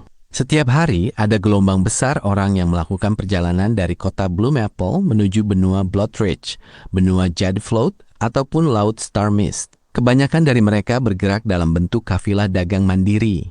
Misi resmi yang diterbitkan sebenarnya tidak sebanyak itu, tapi angka 10.000 adalah hal yang lumrah di kota ini. Linley mulai membolak-balik daftar misi bintang 2 tersebut. Bos, sebaiknya kita pilih yang mana? Bebe mulai pusing melihat sekian banyak tulisan di depannya. Linley menoleh ke arah rekan-rekannya. Kali ini, aku akan mencari misi yang sederhana dan tidak merepotkan, ucapnya. Berkaca dari pengalaman pahit sebelumnya, Linley tidak ingin lagi mengambil misi yang merekrut sepasukan besar iblis sekaligus. Semakin banyak iblis yang terlibat, situasi dalam misi biasanya akan menjadi jauh lebih rumit. Di sisi lain, jika jumlah pengawal terlalu sedikit, perjalanan justru akan semakin merepotkan dan mengundang bahaya besar. Oleh sebab itu, Linley menjatuhkan pilihan pada sebuah misi bintang 2 yang mempekerjakan kelompok iblis bintang 2 dengan skala sedang. Yang ini saja, putus Linley. Yang ini, Bebe melongok ke depan untuk ikut membaca, lalu bergumam. Bayarannya kecil sekali, menyeberangi Laut Star Mist yang seluas itu hanya dihargai 50.000 batu tinta, padahal pada misi pengawalan sebelumnya, imbalannya mencapai 200.000 batu tinta. Namun tentu saja, dalam misi mengerikan itu, sang pemberi misi, yaitu tetua bertanduk putih dan tetua bertanduk hitam, keduanya berakhir tewas. Rombongan Linley gagal menuntaskan tugas sehingga tidak memperoleh sepeser pun keuntungan. Kalau tidak dibayar pun memangnya kenapa? Ucap Linley. Delia ikut merasa geli dan menimpali. Bebe, sejak kapan kau memedulikan urusan uang? Bukannya kau sudah kaya raya? Bebe telah mengumpulkan ametis selama 10 tahun penuh. Kekayaan yang berada di genggaman tangannya saat ini kemungkinan besar setara dengan total harta milik seluruh klan Boyd. Aku cuma asal bicara, jawab Bebe santai. Di dalam hatinya, Linley justru berpikir bahwa semakin tinggi imbalan yang ditawarkan, semakin besar pula ancaman terselubung yang mengintai di balik misi tersebut. Misi pengawalan yang terakhir mereka ikuti sama sekali tidak pantas dikategorikan sebagai misi bintang 2. Para iblis yang disewa dalam misi tersebut tak ubahnya dikirim untuk menyetor nyawa. Terlepas dari rombongan Linley yang cukup beruntung karena diampuni oleh Fusro, seluruh iblis sewaan lainnya tewas mengenaskan, dan hanya Learmonth yang berhasil lolos berkat kekuatan dahsyatnya. Tolong serahkan lencana iblis kalian sebentar, pinta wanita berjubah ungu tersebut. Begitu urusan administrasi rampung, rombongan Linley segera meninggalkan kastil iblis. Mereka kini telah mengantongi jadwal keberangkatan, yaitu 3 hari lagi. Salah satu alasan utama Linley menjatuhkan pilihan pada misi ini memang karena jadwalnya yang terhitung cepat.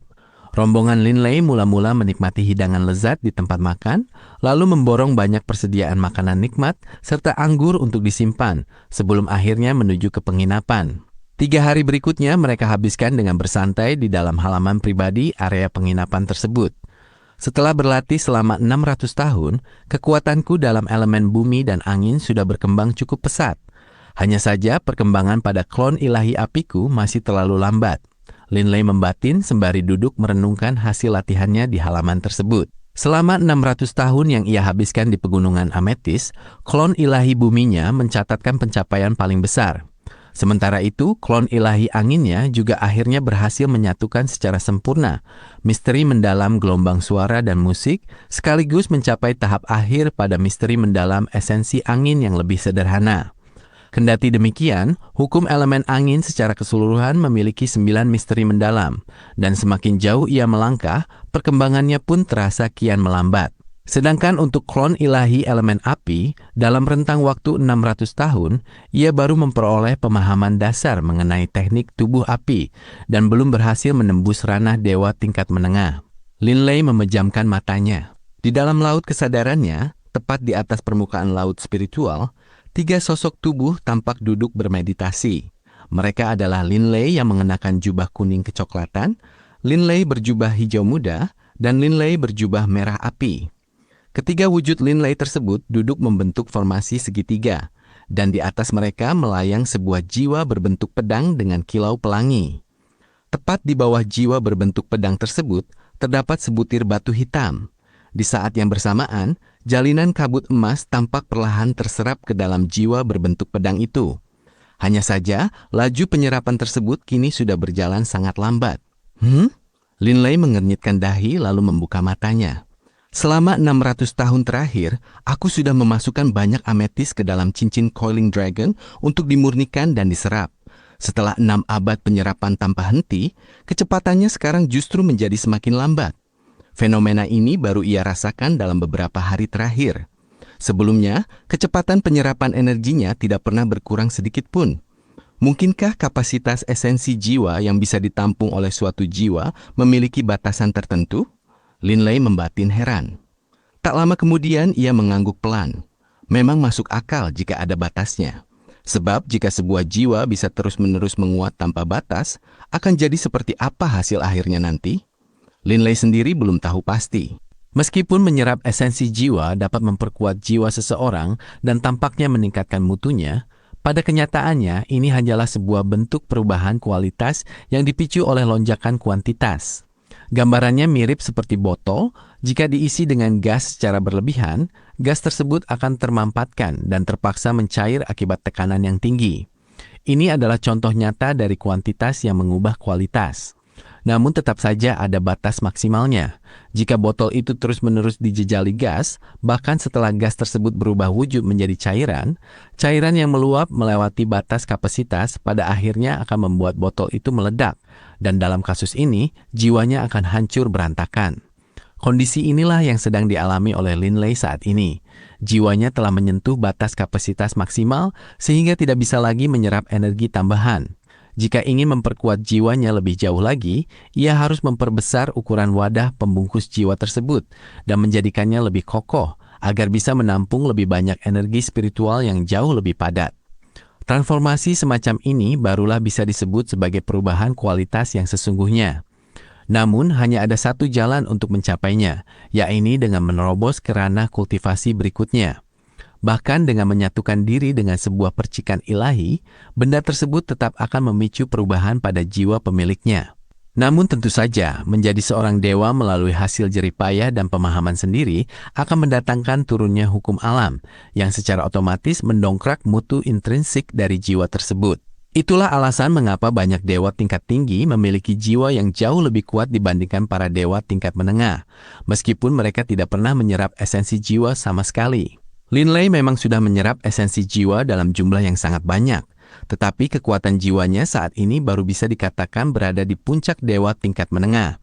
Jika dibandingkan dengan para dewa tingkat tinggi, ia masih tertinggal satu langkah di belakang. 3 hari kemudian, gerbang kota Blue Maple tampak dipadati oleh kerumunan orang. Banyak kelompok pelancong berkumpul di sana, bersiap untuk memulai perjalanan mereka. Beberapa petugas kastil iblis juga terlihat berjaga di lokasi tersebut. Rombongan Linley segera menyerahkan lencana iblis mereka untuk diperiksa. Lalu salah seorang petugas kastil iblis memandu mereka berempat menuju ke sebuah makhluk logam. Setelah pemeriksaan singkat, petugas kastil iblis itu berbalik pergi. Kalian berempat, perkenalkan, aku adalah klien kalian, X. Sesosok pria bertubuh pendek dengan rambut pirang ikal menyapa sembari tertawa. Tunggu di sini sebentar ya, orang-orang yang kusewa hampir semuanya berkumpul. Begitu seluruh rombongan lengkap, kita akan langsung berangkat. Tiba-tiba, Tatapan mata X mendadak terpaku dan menatap lurus ke arah Delia tanpa berkedip. Delia seketika tersentak karena dipandangi seperti itu. Linley langsung mengernyitkan dahi, sementara Bebe menyemburkan kekesalannya. "Hei bocah, apa lihat-lihat? Sopan sedikit dong kalau menatap orang." Wajah X seketika dipenuhi senyuman lebar. "Seorang dewa tingkat tinggi! Hahaha, kau ternyata seorang dewa tingkat tinggi! Hahaha, untung besar, benar-benar untung besar. Aku sama sekali tidak menyangka kalau di antara 21 iblis bintang 2 yang kusewa, ternyata ada seorang dewa tingkat tinggi di dalamnya."